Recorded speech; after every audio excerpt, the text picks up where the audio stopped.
Hello! I'm Henny and welcome back to my channel. In today's video, I'll be showing you how I style a wig for Alastor from Hazbin Hotel. This is a pretty complicated one with lots of different techniques involved. I started from making the undercut, then the bob, the ears, and finally airbrushing the black strip of hair on the bob. If you're planning to cosplay this character and you want to style your wig from scratch too, I hope this video will help you out even if it's just a little bit. If you're new here, remember to check out my socials, link in the description below to get the latest updates, tips, and behind the scenes of my wig styling progress. Well, there's a lot to cover in this video, so let's hurry and get on with it, shall we? For this wig, I'm using a short dark maroon wig and a long red wig. My client wanted something that isn't true black, but with a hint of red in it. Everything has been creamed beforehand as usual, and if you want to learn how to cream wigs, I have the perfect tutorial just for that on my channel. So first I section off the entire area that would be the undercut, which ends somewhere above the ears. Then I section it out even more so that I can work on it little by little. The ends are a little longer than the nape measurements on the client, so I'm trimming a little bit of it off. Then, to let the hair fall closely on the nape, I'm using a steamer to tame the fibers.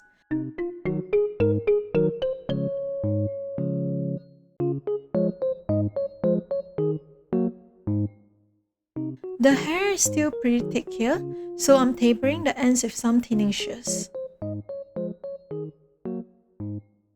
Then heat style it so that the hair curls toward the middle.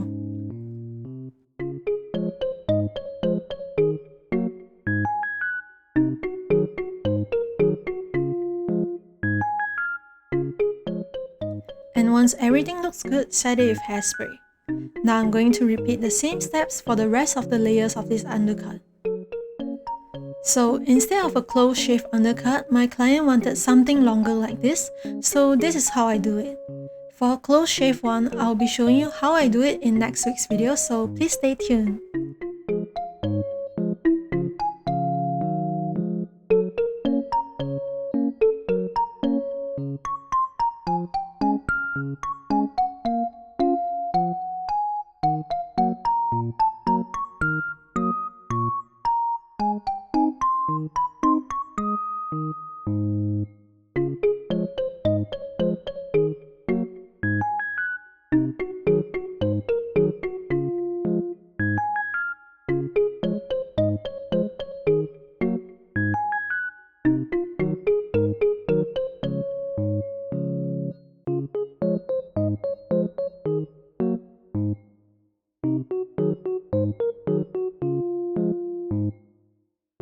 Moving on, I'm removing the extra hair on top since I want to use this wig net as a base.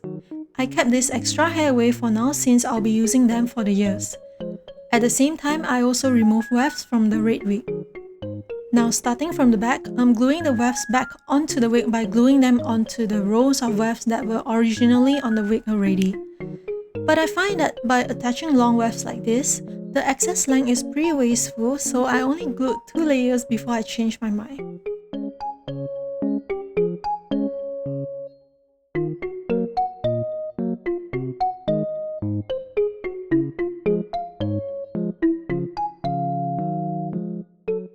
Instead of using the weft, I cut some hair off from the red wig, fold it into 2, then hook it onto the base wig and further reinforce it with some hot glue at the top. This actually creates way more volume since I'm doubling the hair by folding it into half. I hope you can see it well, but what I did was making a loop, pull it through the wig net, then pull the excess hair through the loop. With the heat from the tip of the hot glue gun, it shapes the hair so that the knot is secured, then adding glue holds it together so that it can't be removed easily. Then for the top, since there aren't any holes that the hair can loop through, I glued wefts on top. Then to build the bangs and the hair parting, I'm gluing them on layer by layer, holding it in place until it cools down. Do you know that depending on how you hold the hair while it is attaching with hot glue, you can alter the angle of the hair roots? So maybe you want to try this out for your next wig project.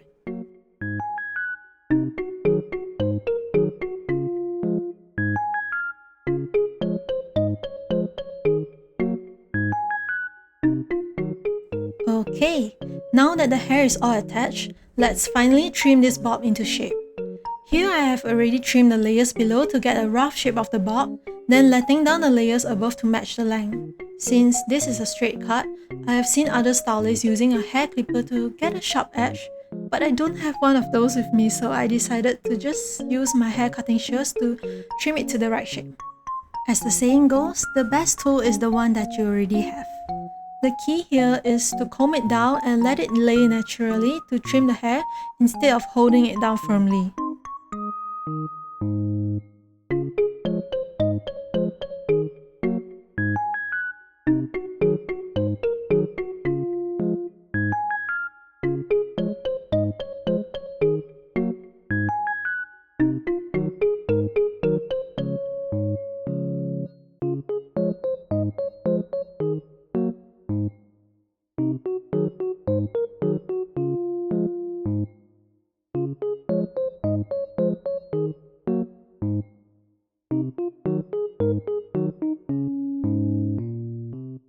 Now that the length is set, I'm going to curl the ends a little bit so that it looks less like Dora the Explorer.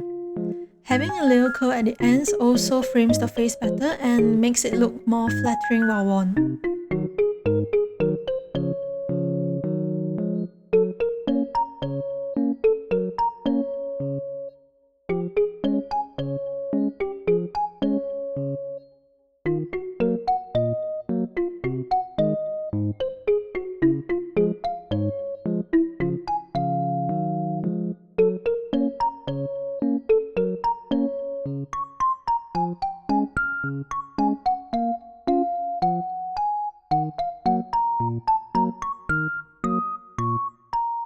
Let's move on to the bangs. In the illustration, the bangs change size depending on which angle the character is presented, so after discussion with my client, we have decided to go with the bangs flowing towards the right side. It's a huge cartoony bang, with the ends tapered so that it doesn't look as stiff. Since I have already added on enough hair for this, I didn't tease and sculpt the hair into a blocky shape.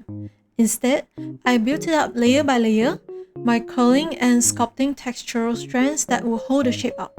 There isn't any glue but just heat sculpting and hairspray.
And here's how the bob looks so far.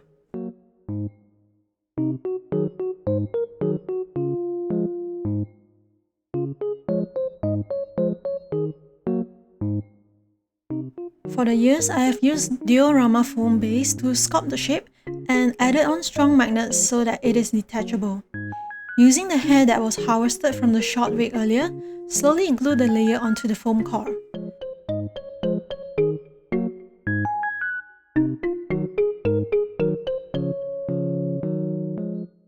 Then, I styled the dark maroon hair first before moving on to add the red hair pieces.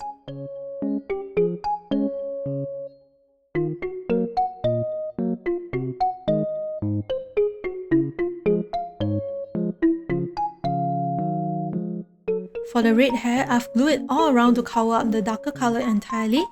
Then, with some of the pieces that sticks out on the sides, I have glued them on at a different angle.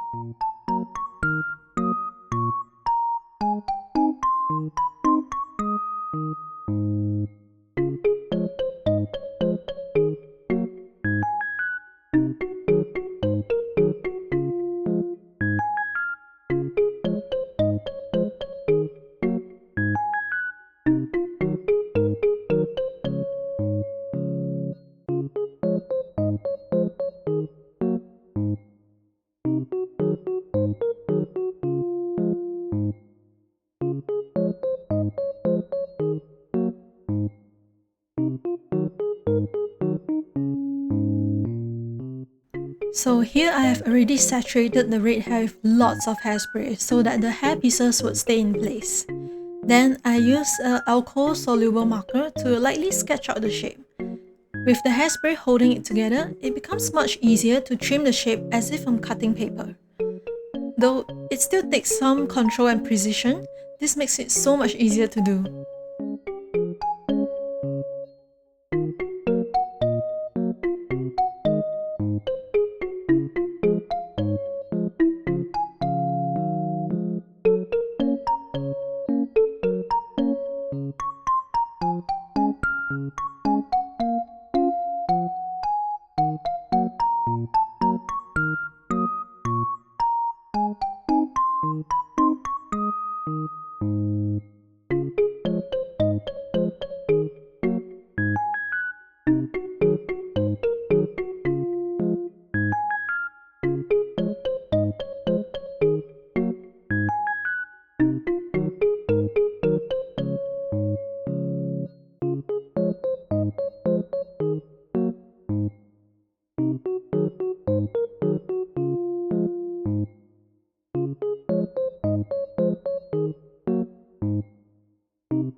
So here I have stuck the ears onto the wig.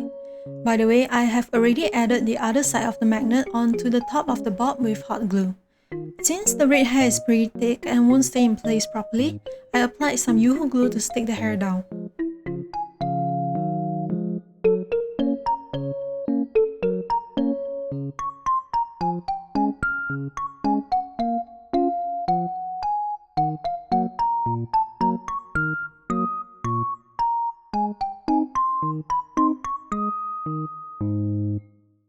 For the hair on the sides, it's easier to visualize and trim it while it is on the mannequin.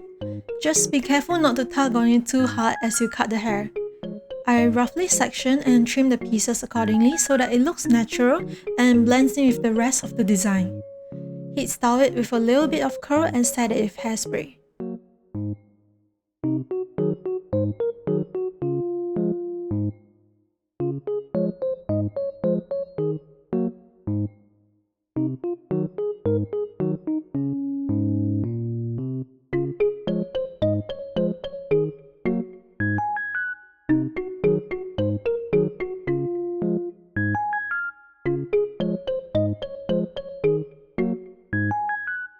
Now we're off to the final part, which is also the fun part. To create a sharp edge for airbrushing, I tape around the wig, making sure that it is even, especially at the front. Then carefully airbrush with black paint on the top surface first.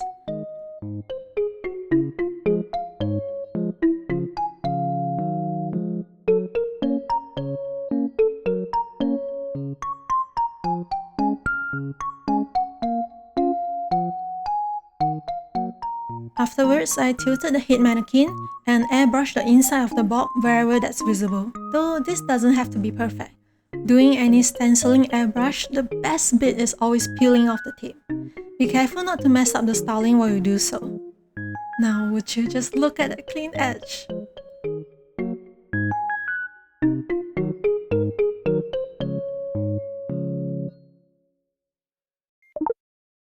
Here's how the wig looks completed.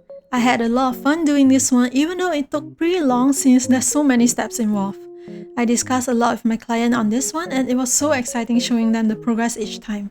And for this, since the ears are pretty large, I packed them separately from the base wig. Later on, my client also requested for a tail that matches the wig, so here's how it looks. As always, thank you for watching my videos. If you enjoyed this one, be sure to like and subscribe for more. With that, I will see you in the next video. Bye!